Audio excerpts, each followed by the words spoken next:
Hello and welcome to another AI predictions video here on AI Predicts. In this one, we've got Grok, ChatGPT and Gemini all to predict how the Premier League table is going to look at the end of the season with some rationale and explanation. So without wasting any further time, let's get into it. Alright, so let's kick off with Grok, and we've got the top half of the table here, and I'll do the bottom half after that just because it looks a bit better on screen. So here we go, we've got Arsenal finishing first, we've got Man City, Man United, Liverpool and then Chelsea making up those five Champions League spots available to the Premier League this season. Could potentially be more depending on what happens, but it's five minimum at the moment. Then we've got Aston Villa in 6th and Spurs in 7th making up the Europa League spots.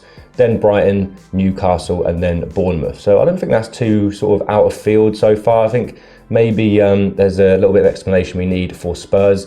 But anyway, let's ask Grok a little bit more specifically why it's put the teams where it has. So this is why Grok thinks Arsenal are going to win the Premier League back-to-back. It says here, Arsenal finished as champions with 85 points, ending a long title drought under Mikel Arteta.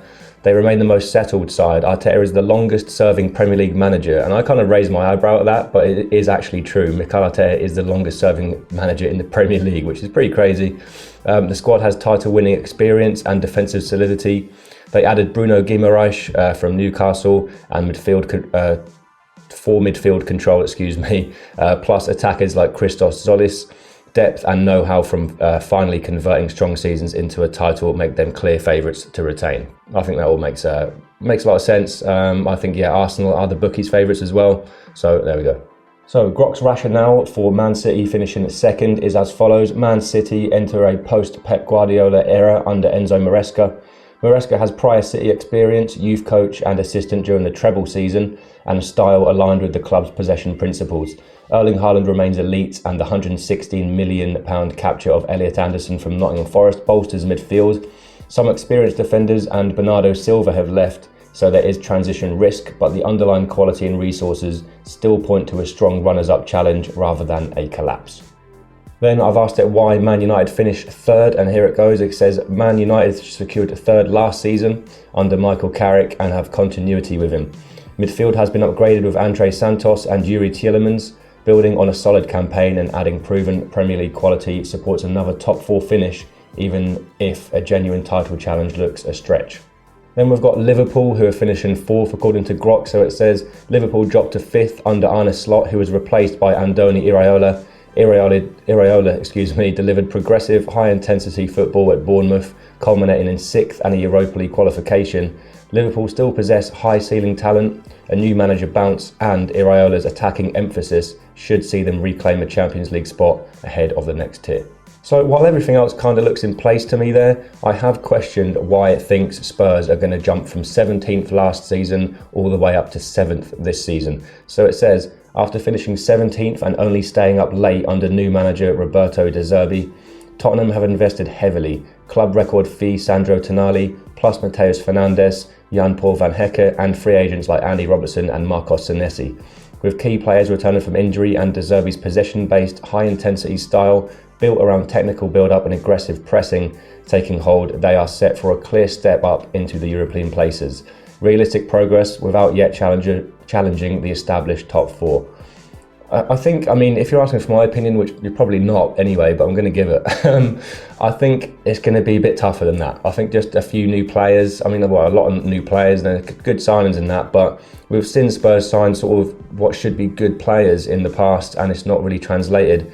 Roberto De Zerbi, I think he's a good manager, but it's kind of hard to tell, right? He's done sort of good jobs here and there, but I'm not quite sure about 7th. I don't think they do as badly as last season, don't get me wrong, but I think we're probably a bit more closer towards the middle of the table than 7th, but we'll see. So moving on to the bottom half, we've got Brentford in 11th, then Everton in 12th, then Fulham, Crystal Palace, Leeds, Nottingham Forest at 16th, Sunderland at 17th, then the newly promoted sides, Ipswich, then Coventry, and then Hull City. So I was actually quite taken aback by the Sunderland pick because they finished 7th last season, right, which is amazing. But Grok's tipping them to finish 17th, so they're swapping them and Spurs around. I think that's a bit harsh. I think Forest also, should be higher than that. But let's see what Grok has to say about Sunderland dropping 10 places in one season. It says Sunderland's 7th place finish and Europa League qualification was a big overachievement. Several factors make a drop to around 17th realistic. XG overperformance. They finished well above their underlying numbers. One of the worst XG differences in the league. Okay, wasn't aware of that. That kind of overperformance rarely repeats fully once opponents adjust. I mean, that is a good point, to be fair. Europa League load, at least 8 extra midweek games on top of the Premier League will stretch a squad that still lacks real depth after limited summer reinforcement. Fatigue and injuries become much more likely. Okay, and then second season risks. Promoted sides that overachieve in year 1 often regress in year 2. Historical examples include Ipswich, 2001, and more recent cases. Cheers, yeah, I'm sure there's been a lot more recent cases than that. The surprise element is gone and the fixture list is harder. I mean, to be fair, like I was going into that thinking, no chance, but those 3 points they're really good points. The extra, the extra games with their not sort of massively deep squad. And then, like we said, that second season risks, like I'm assuming that's pulling some data from somewhere saying that in year 2 they regress because they've kind of been figured out a little bit and they've obviously got more on their plate. So, okay, yeah, I mean, it's sort of on me round. I would still prefer them to be a little bit higher than that. I think they're a really good team. They've got really good shape and everything, but who am I to say? Anyway, we move on to ChatGPT's top half, and it is as follows. Arsenal to win the championship, to win the title championship, the Premier League. Then Liverpool second, Man City third, Chelsea in fourth, quite surprising there. Then we've got Man United, Spurs, Aston Villa, Newcastle, Nottingham Forest and Brighton. So we have kind of had some rationale already from Grok, obviously, on why Arsenal win the title, but I just want to see if that sort of changes or that's backed up or whatever from ChatGPT. So this is why ChatGPT thinks that Arsenal are going to remain champions. It says Arsenal are my champions. They're my champions. I like that. ChatGPT is an Arsenal supporter because they already had the strongest platform in the league and have strengthened rather than rebuilt. Mikel Arteta provides continuity while several rivals are adapting to managerial or major personnel changes. I think their combination of defensive stability, midfield control and attacking depth makes them the safest bet to maintain an elite level across 38 games. I mean, that is like a really good point, right? So you look at those top 5, except from Arsenal. Liverpool, new manager, Salah gone, right? Man City, new manager. Chelsea, new manager. I mean, they're just constantly like evolving and sort of changing, Chelsea, they never stand still. Man United, new project. Spurs, new project. So like there's so many of the top like challengers for the title that you'd say are having to kind of rebuild, and Arsenal don't have to do that at all. They're already established champions. They've been together for a long time in terms of the manager and the squad and the players. All they've got to do is keep doing what they're doing, but add in quality all around the pitch, which is, looks like that's why Arsenal are favourites. And I think ChatGPT's touched on something quite profound there, actually. Arsenal are the only top team really in the Premier League that don't have to go for a rebuild. So I've asked it why Liverpool will finish second, and here we go. It says Liverpool remain genuine title contenders, but I have them narrowly behind Arsenal. There is considerable change to manage under Andoni Iraola, including issues around the makeup of the attack, so there may be a short adaptation period.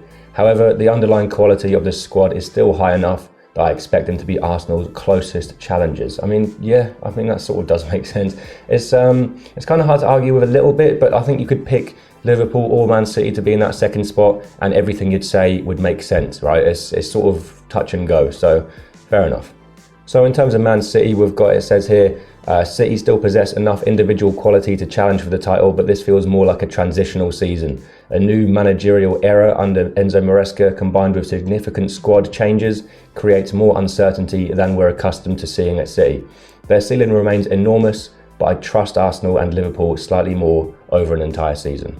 Now, for me, this is the big eyebrow raiser, and I'm very interested to see what ChatGPT says about Chelsea finishing in the top 4, because I personally don't think they will. So it says, I'm expecting Chelsea to make a significant step forward under Xabi Alonso. They have again assembled an extremely talented squad, and Alonso's structured, possession-based approach should suit the technical players available to him. Morgan Rogers arriving from Aston Villa gives them another major attacking weapon, and I think fourth is a realistic balance between their huge potential and the uncertainty of another managerial change.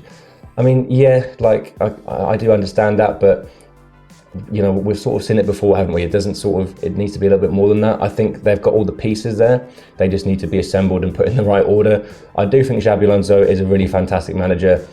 I do question how technical and sort of skilled some of Chelsea's players actually are, especially that back line. That really does need strengthening. I know they bought Maxence Lacroix, didn't they? Maybe someone else. Morgan Rogers is a good signing, but 117 million for Morgan Rogers is a lot of money. And I don't think he's like, you know, up there worth the same sort of value as like, you know, like a Bradley Barcola or a Kvaratskhelia. And that's what I'd probably be expecting those players to go for. So Christ knows what they're actually worth in this market. But yeah, I mean, that kind of makes sense, but I'm still not convinced, to be honest. I still think Chelsea finish maybe Europa League spot or something. So just out of interest, I've asked it why it doesn't really have that much faith in Aston Villa. It's got a projected to finish 7th there. It says here, Villa are still a very good side, but they've lost too much proven quality for me to confidently put them in the European places. Morgan Rogers has gone to Chelsea and Yuri Tielemans has also departed, meaning two hugely influential players have been removed from Emery's midfield/attack. They have reinvested heavily, but replacing established performers with new signings creates uncertainty. I still expect Villa to be competitive, just slightly behind the strengthened teams above them. I mean, yeah, I do sort of agree with that. I think so. We said earlier, Arteta is the longest serving manager in the Premier League. Unai Emery is second, and I think it's going to take a little bit more. I mean, that is two core players from the spine. You've got Rogers and Tielemans gone. That is a bit of a hit they've taken, but the main thing, the most important thing for Villa this season is that they still have Emery at the helm, and that is massive. And I do think Aston Villa will be a lot closer to those Champions League spots. I think they probably do need to make like another big marquee signing if they can. You know, maybe not a big marquee signing, but you know, relatively speaking. And I think they can hang in there and potentially even get maybe 4th place or something. I really do rate Emery, and when he sticks at a team and a project, it normally goes pretty well. And then just another one that caught my eye was Newcastle. So they have lost their manager, their captain, their main striker, their main winger, and then their second other main midfielder. So all of their best players really, and the manager is gone. So I mean, I would say that Newcastle are in for a little bit of trouble this season, if anything. But ChatGPT says they're going to hang in there and they're going to finish around 8th. So I've asked ChatGPT to explain exactly why. So 8th might actually look optimistic considering the scale of Newcastle's summer. Exactly what I was saying. Eddie Howe has left, Sandro Tonali has been sold, and several important players have departed. Yeah, I mean, massively important players. So this is effectively the beginning of another cycle. My confidence comes from the remaining quality in the squad and Newcastle's attempts to replace those departures rather than simply weaken. Matthias Jesel, I hope I got that right, Jesel. It can't be anything too far away from that, can it? Jesel. All right, let's go with Jesel. Has already been backed with 5 new signings, and I think there is enough talent left for Newcastle to remain in the top half conversation. I'm expecting a drop-off, but not a collapse. Okay, I sort of do follow that a little bit, but it's also like, you know, I feel like that's kind of like reaching a little bit, like squad quality apart from all of their main players. I don't know really who they're talking about there. Well, like Fabian Schär or Harvey Barnes, Nick Voltemade, none of those really sort of jump out at you, did they, in terms of names? Not convinced by that at all, but anyway. Nottingham Forest are also a team that I found placed interestingly by ChatGPT, so I've followed that up and asked them to explain. It says, Forest are one of my bigger calls, but Oliver Glasner is a major reason I'm backing them to improve. His track record is excellent, winning the FA Cup and Conference League with Crystal Palace, and his system should suit Forest's athleticism and defensive quality particularly well. Losing Elliot Anderson is a huge blow, but Forest have strengthened elsewhere, including adding Ousmane Diomande to a defence already containing Murillo and Nikola Milenkovic. With Glasner getting a full pre-season to implement his system, I think Forest can make a significant jump and challenge the European places. This is one I can fully get on board with, actually, in terms of explanations. I think Forest are in for a really good season. I think the ownership are really ambitious. I think the fact that they've managed to secure Oliver Glasner, I think it's quite incredible, actually. Like, he was supposed to be leaving Crystal Palace, you know, with massive success, kind of like whatever job was open he could sort of take, right? Because everyone's looking at him. He's done incredible things with Palace. and Nottingham Forest have managed to nab him and keep him here in the Premier League. So really interesting there. Like I said, they're ambitious in the market, they're doing well, they've made a load of money off Elliot Anderson, 116 million I think it was, that's mental. And the players they've got already are good, they're Premier League proven. So yeah, I really agree with ChatGPT on that one. So moving on to ChatGPT's bottom half, it's in order. So we've got Leeds there at 11th, then Sunderland, Everton, Bournemouth, Crystal Palace, Fulham, Brentford, Ipswich, Coventry, and then Hull. So nothing really jumped out at me in this bottom half. I mean, the one thing that I sort of raised my eyebrow at a little bit was Leeds being up there at 11th. For me, it's not a huge jump from last season. I think they finished 14th or 15th. Every other team, if you look on there, I mean, everyone expects the newly promoted sides to go down. I think that's sort of across the board. And then, you've got Sunderland at 12. I think that's fair. Everton, Bournemouth obviously losing their manager, losing, did they lose? Yeah, Marcos Senesi, that's right, sorry. Crystal Palace losing their manager, Fulham being down there, not too an impressive team, but not a relegation candidate. Same with Brentford. It all kind of makes sense. But I thought it was quite interesting to ask, what's the reason behind Leeds going up quite a few places there in the league compared to last season. So it says, I'm backing Leeds to make a significant second season jump after proving they could survive comfortably enough in the first year back. Daniel Farke now has a squad with a full season of Premier League experience behind it, and the club has strengthened rather than simply standing still. The biggest reason for the optimism is their recruitment. James Trafford gives them a potentially major upgrading goal. I think there's no potential about that. He is a massive upgrading goal, while additions such as Harry Wilson and Tariq Muharemovic add Premier League quality and depth to a squad that already had a solid base. Leeds have invested heavily again this summer, with the value of their incoming players currently exceeding 100 million. Yeah, I think that's fair. I think Leeds they're also a massive club with good resources. They can spend the money. James Trafford is a fantastic signing. Now they don't have to worry about a goalkeeper for the next however long his contract is, right? Because he is going to nail down that number one spot, and he's a really good goalkeeper. I think Harry Wilson is a bit of like a sleeper signing. I think he's well underrated overall. I think he's a really, really good player, and he's going to definitely add to their attack and impetus. So yeah, fair enough. Not a bad one there from ChatGPT.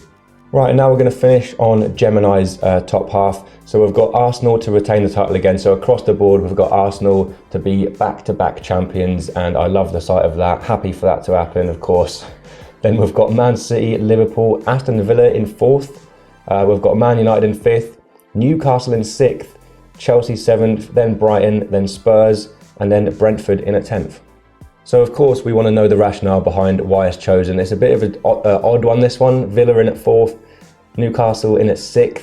It's not the craziest. I think Villa's not too crazy, but Newcastle being up there in 6th, I think it's going to have to explain itself a little bit here. But firstly, we'll see why Aston Villa are going to get 4th according to Gemini. Aston Villa securing a top 4 finish comes down to structural stability and tactical evolution. While other teams in the top half are going through significant transitions, Villa has established a clear, resilient identity under Unai Emery. Their ability to balance domestic consistency with European ambitions has steadily grown, and key investments in squad depth allow them to navigate a demanding schedule without routinely dropping points against mid-table sides. So I think that's a little bit of an eyebrow raiser, but I think it does make a lot of sense. Like we said about Arsenal, all the teams around Arsenal, like the top 6, 7, 8, pretty much all of them are going through a transition period or a rebuild. And that also does not include Aston Villa, right? So, okay, they've lost a couple of big players, but that happens. They've still got the core squad of players that they did so well with last year. They've still got Unai Emery, which is massively important. So I think we can kind of accept that, right? Like, it's not out of the realms of possibility that Aston Villa finish 4th or even 3rd, right? Really? Maybe 2nd and 1st is too far, but Aston Villa are a really good unit, and I think that is what Gemini is saying. So just for interest, I've asked it why Man United also has finished in 5th, because we haven't really sort of talked about Man United that much in comparison to sort of, the other teams around the Champions League spots. It says here, rationale for Manchester United finishing 5th. Tactical transition. Building system consistency takes time, leading to occasional slip-ups compared to more settled top 4 rivals, which there aren't many of though, which it hasn't really mentioned there. There aren't many sort of settled rivals in that sort of top 6, as we just said. Defensive inconsistency. Transition vulnerabilities and soft goals against top half sides remain an issue.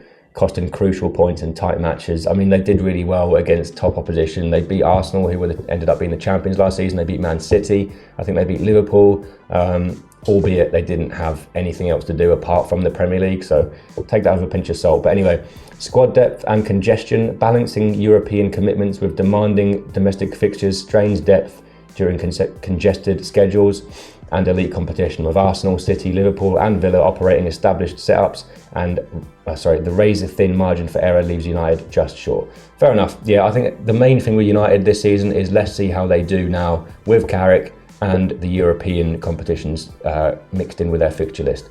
So it's a bit more of a level playing field between them and the rest of the top 4 or 5. So there we go. Right, so this should be interesting, right? So this is Gemini explaining why it thinks Newcastle are going to finish 6th in the Premier League after losing their manager and 5 of their best players. So it says, it might seem counterintuitive to back Newcastle for a 6th place finish after such a massive exodus, but there are strong reasons for optimism.